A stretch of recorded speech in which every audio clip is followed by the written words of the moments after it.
Hello friend, इस बार का हम तो कहने वाले एपिसोड के अपडेट आपके लेकर आए। एपिसोड जो शुरू होता है, रायज़दा महिला सोच रही कि आरव कहाँ गया। उसे पानी पीते हुए देखते नानी ने कहा कि ऐसा लगता है कि वो किसी को परेशान नहीं करना चाहते। डॉक्टर आता है, आरव का चेकअप करता है, वो एक इंजेक्शन लगवाते। महिला आरव से ज़्यादा टेंशन में होती, लेकिन आरव डॉक्टर को जल्दी करने के लिए कहता है।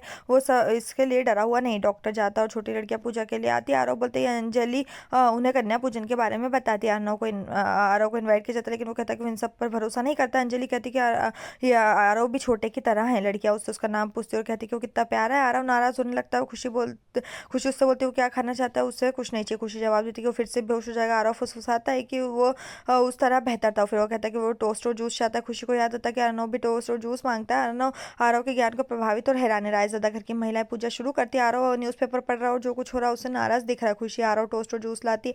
मामी बोलती है कि आरव अर्नव की तरह है। यहाँ तक कि नानी और पायल भी बोलती है कि उन दोनों में एक जैसी विशेषता है। मामी कहती है कि अगर अर्नव का कभी बच्चा होता तो ऐसा ही होता। ये सुनकर खुशी चौंक जाती। शीतल आती है और आरव के बारे में टेंशन में, लेकिन उसे ओवर एक्टिंग ना करने के लिए कहता है। शीतल ने खुशी को आरव का ख्याल रखने के लिए धन्यवाद दिया। आरव कहता है कि वो किसी को ना बताए कि वो बेहोश हो गया था, नहीं तो उसे सब कमजोर समझेंगे। अर्नव उसका जवाब सुनकर खुश होता है। शीतल को चाय की पेशकश की जाती, लेकिन वो मना कर देती। जब वो नोटिस करते कि आरव गायब है, खुशी ने कहा कि वह अर्नव के फूलों के पास है। आरव को फूलों में से एक मिलता है। अर्नव उसके पास जाता है। अंजलि ने शीतल से उनके कॉलेज जाने के बारे में पूछा। शीतल ने खारिज कर दिया कि उनके पास केवल एक ही क्लास थी। नानी और परिवार इस बात से अड़े कि शीतल चाय के लिए रुके। शीतल आरव को बुलाती, लेकिन वो दोनों अर्नव और आरव जो एक साथ पौधे लगा रहे हैं। अर्नव को एक बच्चे के साथ काम करते देख परिवार चौंक जाता है। शीतल को रात के खाने के लिए इन्वाइट किया जाता है, लेकिन शीतल ने मना कर दिया और कहा कि वो किसी और टाइम आएंगे। आरव और शीतल वहां से चले जाते हैं। मामी फिर से कहती कि अर्नव और आरव जब साथ होते तो पिता और बेटे की तरह लगते हैं। अर्नव अपने पौधों के साथ है और खुशी उसे गहरी सोच में देख रही है। वो बोलती है वो क्या कर रहा है। अर्नव आरव को दी गई सलाह के बारे में जवाब देता। खुशी बोलती कैसे। शीतल और वो दोनों एक जैसे। अर्नव कहता कि वो कॉलेज में एक दूसरे को